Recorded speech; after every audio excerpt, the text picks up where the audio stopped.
Olá pessoal, tudo bem? Nessa nossa videoaula prática de hoje, de neuroanatomia, eu vou mostrar para vocês as principais estruturas do cérebro. Então, como já vimos na aula teórica, o cérebro ele é formado por dois componentes, o diencéfalo e o telencéfalo. Então, iniciaremos a aula falando das estruturas do diencéfalo. O diencéfalo fica localizado inferiormente ao telencéfalo e superiormente ao tronco encefálico. O diencéfalo ele apresenta as seguintes regiões: tálamo, separando o tálamo do hipotálamo, nós temos o suco hipotalâmico. Então, tálamo, suco hipotalâmico, hipotálamo. Temos ainda na região de epitálamo a glândula pineal.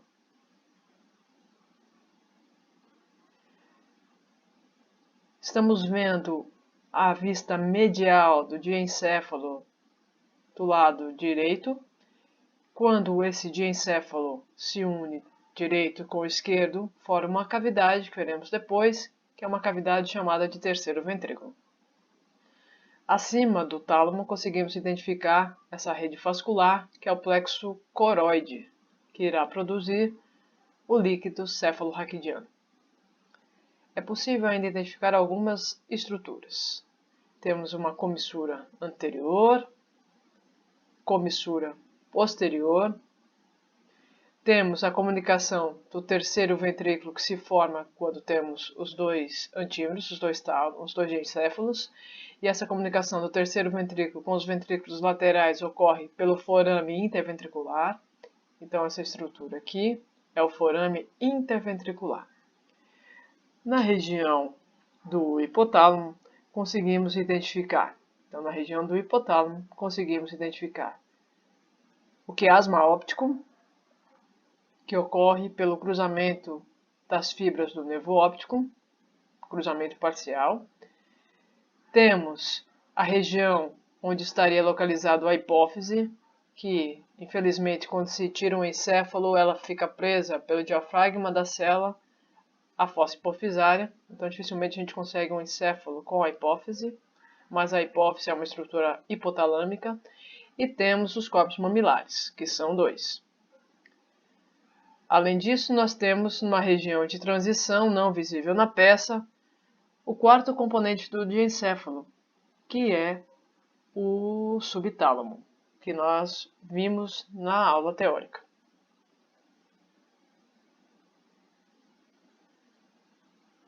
Em maior aumento, agora sim com os dois antímeros, conseguimos identificar o tálamo, é uma vista posterior.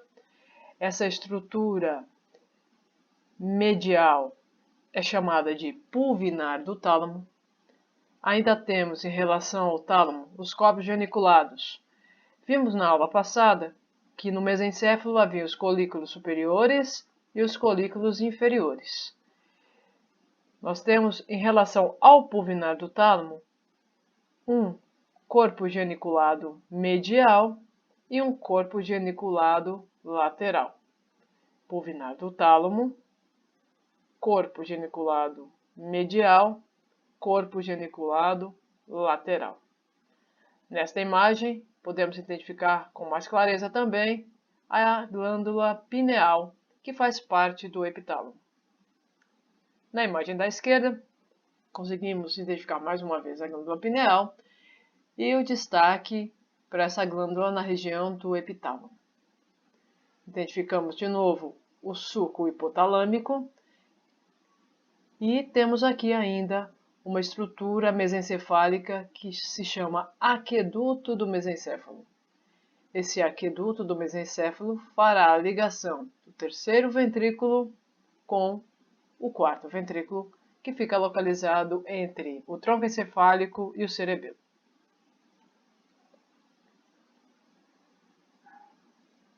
Em relação ao tálamo ainda, nós temos o terceiro ventrículo já mencionado, e quando nós temos essa estrutura fechada, os dois diencéfalos, esta cavidade é o terceiro ventrículo.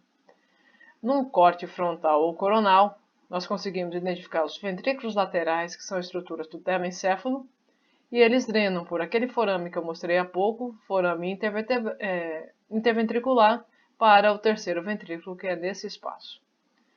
Nessa imagem também em corte, conseguimos identificar o tálamo e conseguimos identificar agora estruturas que farão parte da substância branca do telencéfalo, a cápsula interna.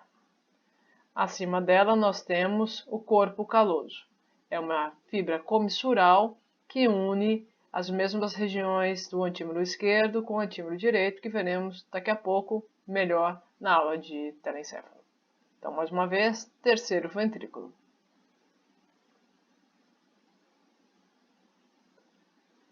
Na imagem da esquerda, em maior aumento, também identificamos melhor a comissura anterior, a comissura posterior, e nesta região, um pouquinho desbotado, temos a aderência intertalâmica, que também é uma fibra comissural. Mais uma vez, o quiasma óptico e os corpos mamilares.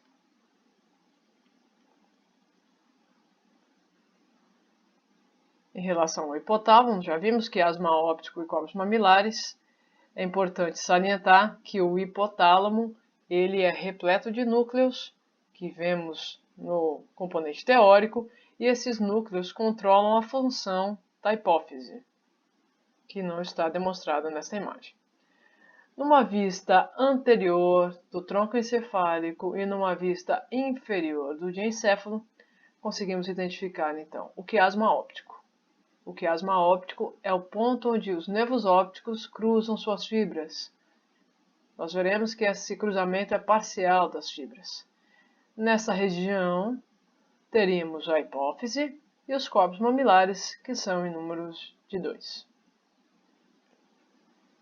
Aqui começa o trato óptico, então as fibras do nervo óptico seguirão seu trato, a via óptica.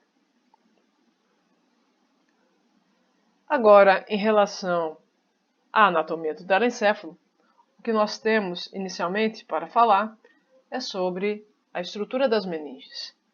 Nós temos uma meninge mais externa, que já vimos lá na medula espinal, que é a dura mater.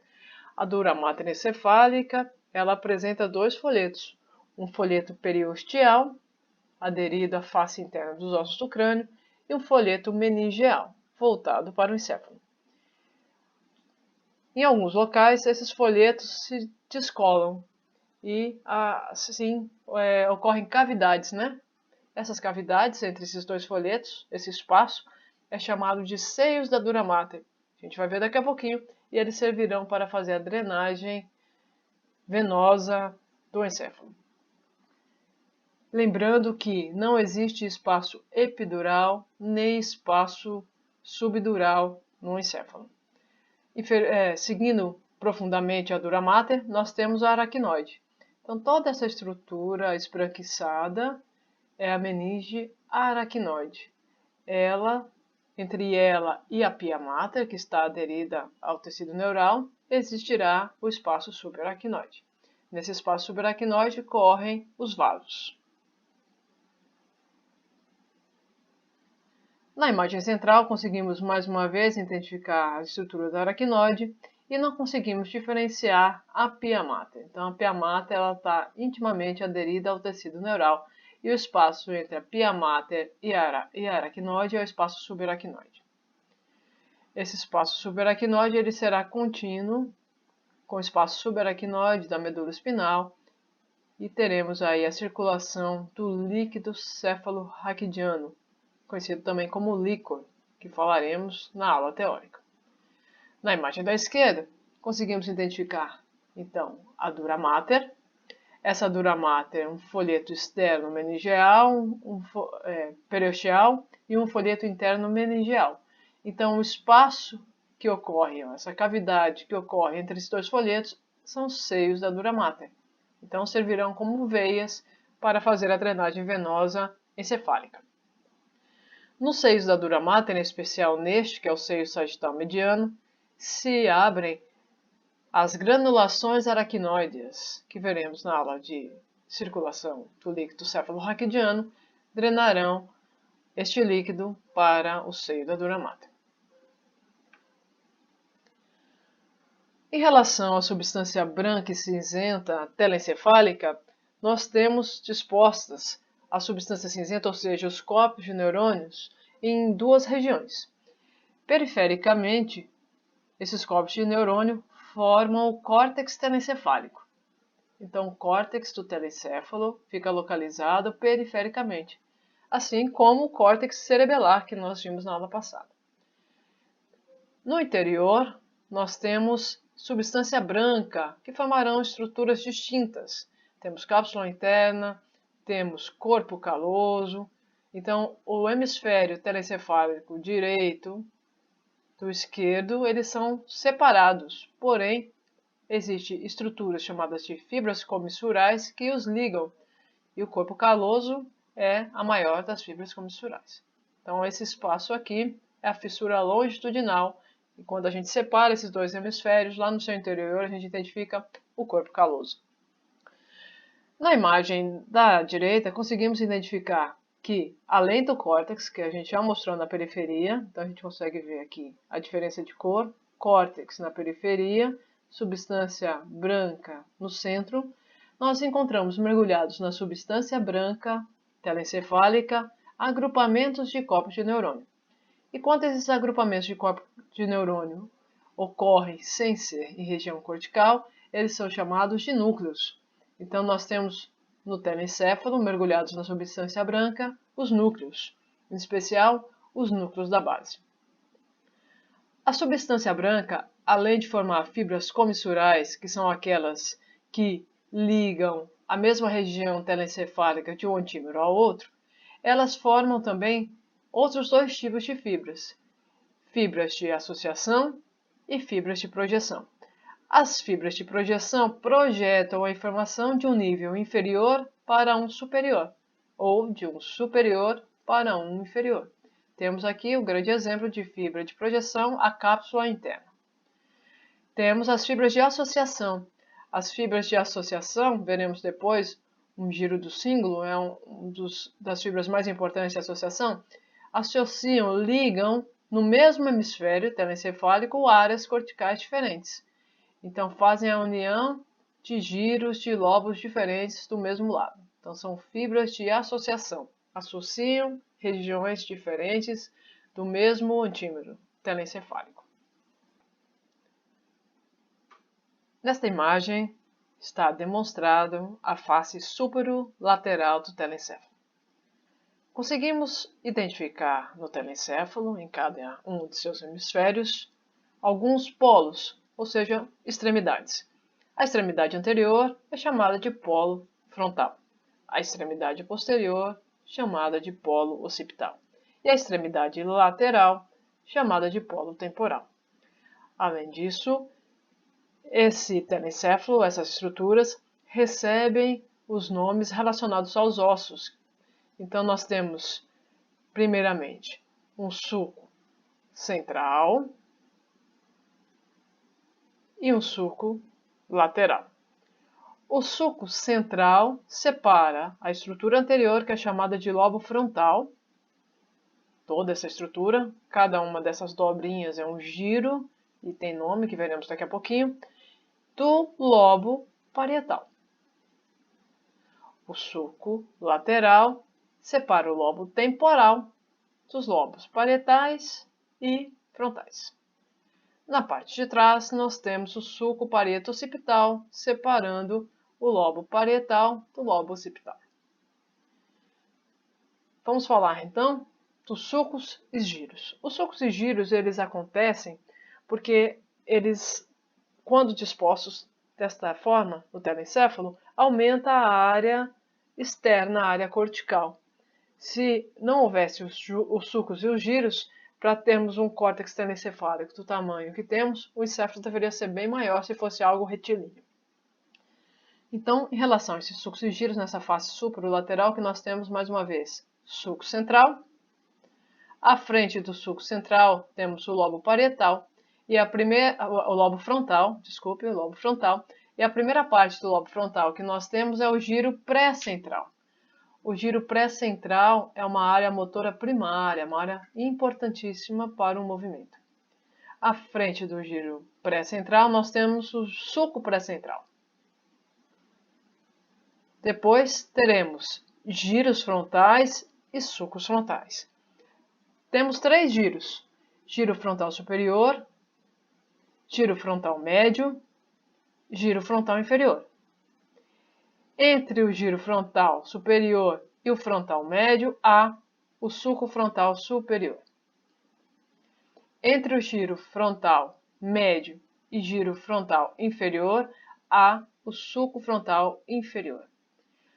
Essa anatomia externa, nós veremos daqui a pouquinho, ela sofre algumas alterações. Então, é importante a gente conhecer o local onde essa estrutura está, pois essas convoluções, esses giros, perdão, eles podem ter uma variação anatômica. Seguindo posteriormente ao sulco central, nós temos o lobo parietal. O primeiro giro que identificamos é o giro pós-central. Esse giro pós-central é a área sensitiva, a área somestésica primária. Então, a área sensitiva, sensibilidade geral, chega nessa região. Temos, margeando o sulco lateral, um giro chamado supramarginal, que é essa estrutura aqui, faz parte do lobo parietal.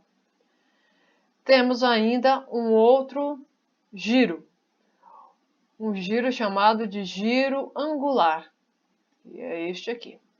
O giro angular fica margeando o sulco temporal superior, que a gente já vai ver. Então, temos lá no lobo parietal, giro pós-central, giro supramarginal, giro angular.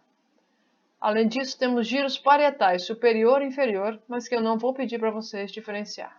Então, se eu marcar alguma coisa nessa parte superior do lobo parietal, vocês vão marcar giro parietal. Separando o lobo parietal do occipital, a gente tem um sulco, então se eu marcar a parte posterior do telencéfalo, lobo occipital. Mais detalhes do lobo occipital nós veremos pela vista medial do telencéfalo. Na região do lobo temporal, então identificamos lá de novo o sulco lateral, separando o lobo temporal dos demais. E temos, assim como no lobo frontal, temos 3 giros. Temos o giro temporal superior, um giro temporal médio e um giro temporal inferior. Giro temporal superior, médio e inferior. E entre esses giros, sulcos. Sulco temporal superior, sulco temporal inferior. Numa vista superior, de 2 telencéfalos do hemisfério direito, conseguimos, este foi o que eu apresentei para vocês na imagem passada, no slide anterior. Então, nós temos aqui, nesta região, um sulco chamado de sulco central. Esse sulco central, ele vai separar os lobos parietais do lobo temporal. E nós temos ainda, nesta outra imagem, a mesma coisa, um sulco central. Olha a diferença anatômica dessa estrutura, ok? Então, aqui a gente consegue ver melhor o sulco frontal superior, né? Aqui ele já fica mais diferente. Então, por isso é importante levar em consideração essas regiões, a localização dessas regiões, ok? Então, nós temos aqui separando giros pré e pós-central. Essa imagem eu não vou solicitar a questão de prova nessa imagem, tá? A prova relacionada aos giros telencefálicos será cobrada nesta imagem, onde fica mais claro a identificação do sulco central, do sulco pré-central, do sulco pós-central e, consequentemente, dos giros. Então, era esses sulcos aqui que eu estava falando.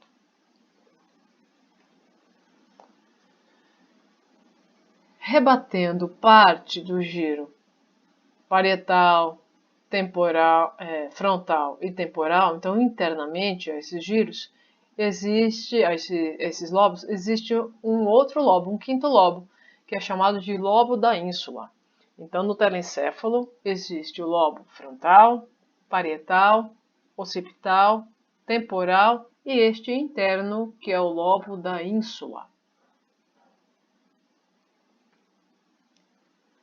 Na vista medial do telencéfalo, ele continua apresentando giros e sulcos, mas para a prova prática, o que nos interessa são as seguintes estruturas.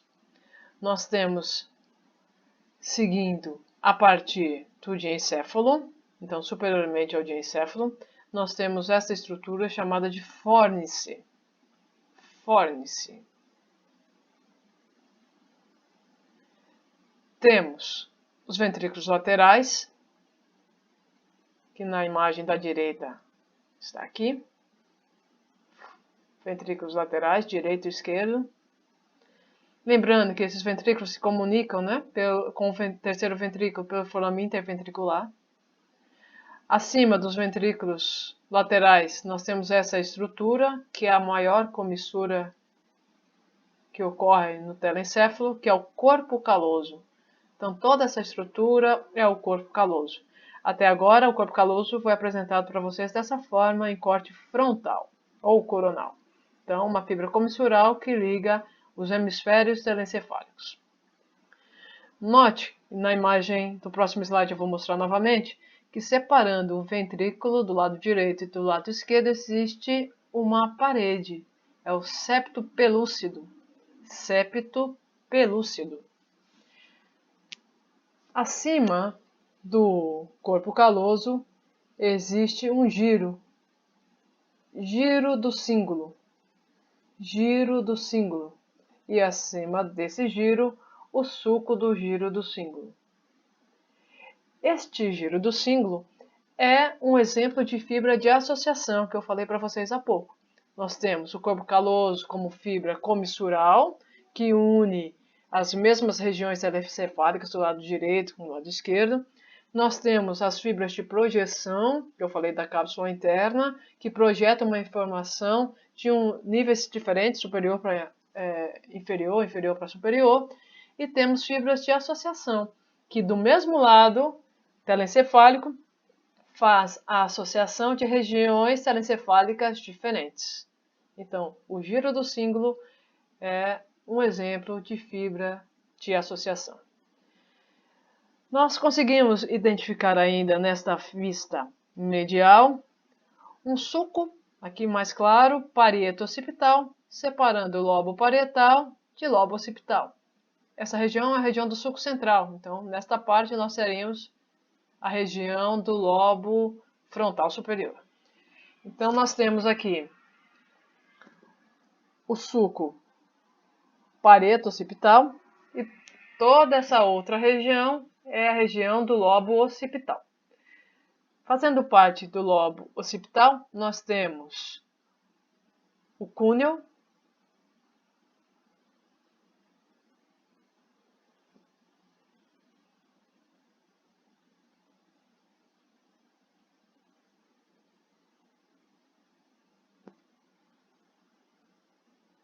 então nós temos aqui o giro do cíngulo como uma principal, um grande exemplo de fibra de associação. Temos a parte de sulcos, separando o sulco central, lobo frontal de lobo parietal. E temos ainda esse outro sulco, que é o sulco parieto-occipital. O sulco parieto-occipital separa lobo parietal de lobo occipital. No lobo occipital, conseguimos identificar mais um sulco. Este segundo sulco, esse sulco mais posterior, que é o sulco calcarino. Esse sulco calcarino vai separar, então, essa região anterior do lobo occipital, chamada de cúneo, da região posterior, que é o lobo occipital propriamente dito.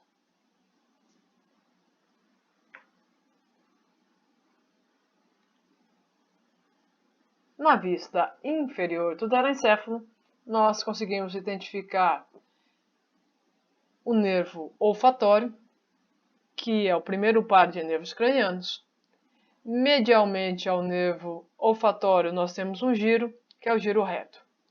Lateralmente a ele, que estará relacionado com a órbita, nós teremos giros e vários sulcos chamados de orbitais. Então, giros orbitais e sulcos orbitais. Isso é na parte anterior. Seguindo posteriormente, o que nós identificamos aqui? Na região temporal inferior, o giro com esse mesmo nome, giro temporal inferior. Depois do giro temporal inferior, temos um sulco occipito-temporal, que vai separar estruturas occipitais de estruturas temporais. Temos o giro occipito-temporal, localizado aí entre o lobo occipital e temporal, compreende estruturas dos dois. Temos um sulco chamado de colateral. E temos também mais um giro parahipocampal, com o sulco hipocampal. Então, novamente, giro temporal inferior, giro occipito-temporal. Nós temos um lateral e medial, mas eu estou pedindo só como um conjunto occipito-temporal. E temos o giro parahipocampal. Em relação aos sulcos, nós temos sulco occipito-temporal, sulco colateral e ainda temos o sulco hipocampal.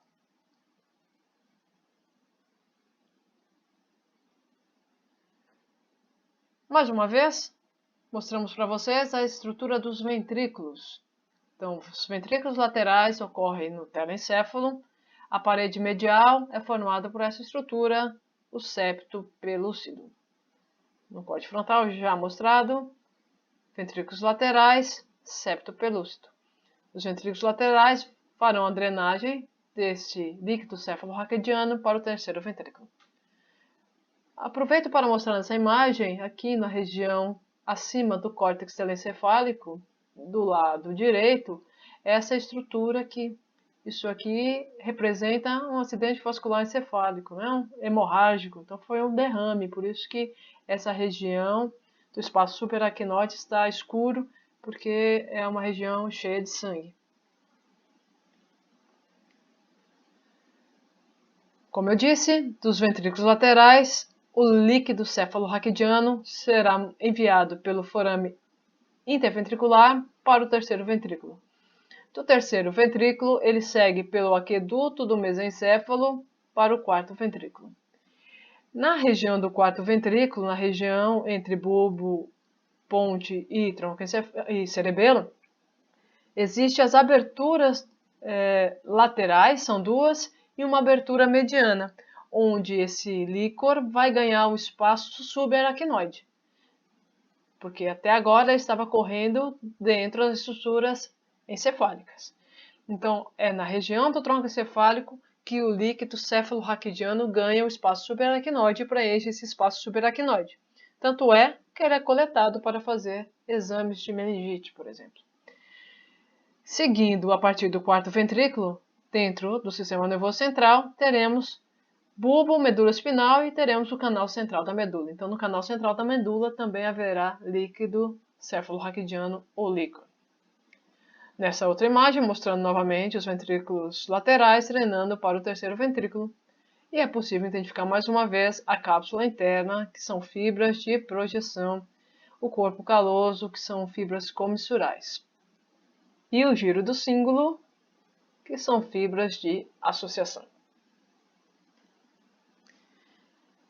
Em relação à irrigação encefálica, nós já falamos que a drenagem ela ocorre. Nós temos veias que correm o espaço subaracnoide, na região dos sulcos. Essas veias drenam para os seios da dura mater, e esses seios da dura mater, a partir da confluência dos seios, drenam para a veia jugular interna. E só aí, a partir da veia jugular interna, que esse sangue venoso irá seguir para a região da veia bracocefálica. Em relação à irrigação, existem duas vias de irrigação encefálica. Uma via é pelas artérias vertebrais.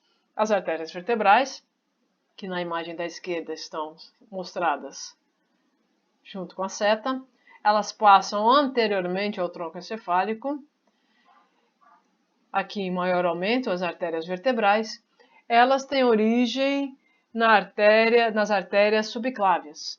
E elas têm um trajeto ascendente passando por entre dos forames dos processos transversos das vértebras cervicais. Elas entram no forame magno, como artérias vertebrais, e na região do sulco bulbo-pontino, elas se unem para formar a artéria basilar. A artéria basilar percorre o sulco basilar da ponte, e na região de transição entre ponte e mesencéfalo, a artéria basilar se bifurca, dando origem a artérias cerebrais posteriores.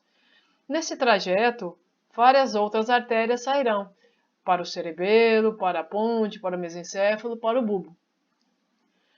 A outra via de irrigação encefálica é por meio das artérias carótidas. Então, as artérias carótidas internas, elas emitirão ramos que irão fazer a irrigação da porção anterior e da porção média do telencéfalo. Nessa outra imagem, é possível identificar, então, artérias vertebrais, artéria basilar, vários raminhos das artérias basilares, para cerebelo, ponte, bulbo, as artérias, a artéria basilar dá origem às artérias vertebrais posteriores, e nós temos aí a carótida interna. A carótida interna formará a artéria cerebral média e a artéria cerebral anterior. A artéria cerebral anterior vem neste trajeto. Artéria cerebral anterior. Entre as artérias cerebrais posterior e média existe este ramo comunicante, que é a artéria comunicante posterior. Então, essa artéria comunicante posterior faz uma anastomose da via de irrigação vinda pela artéria carótida interna com a via de irrigação vinda pelas artérias vertebrais. Então, mais uma vez, artéria cerebral posterior, artéria comunicante posterior, artéria cerebral média. No outro lado, fica mais fácil identificar a artéria cerebral anterior. Então, existe uma do lado direito e uma do lado esquerdo, e essas artérias cerebrais se comunicam também por um ramo chamado de artéria comunicante anterior. Então, em resumo, nós temos artérias vertebrais se unem para formar a artéria basilar, que se bifurcam, dando origem às artérias cerebrais posteriores. Artérias carótidas internas, quando entram no encéfalo, dão origem a uma artéria cerebral média e a uma artéria cerebral anterior. As artérias cerebrais anteriores, direita e esquerda, se comunicam, se anastomosam graças à artéria comunicante anterior, enquanto que as artérias cerebrais médias com as artérias cerebrais posteriores se comunicam, se anastomosam graças às artérias comunicantes posteriores. Este é o roteiro desta nossa aula prática. Ele também está disponível no SIGA. Muito obrigada pela sua atenção e até o nosso próximo encontro. Tchau, tchau.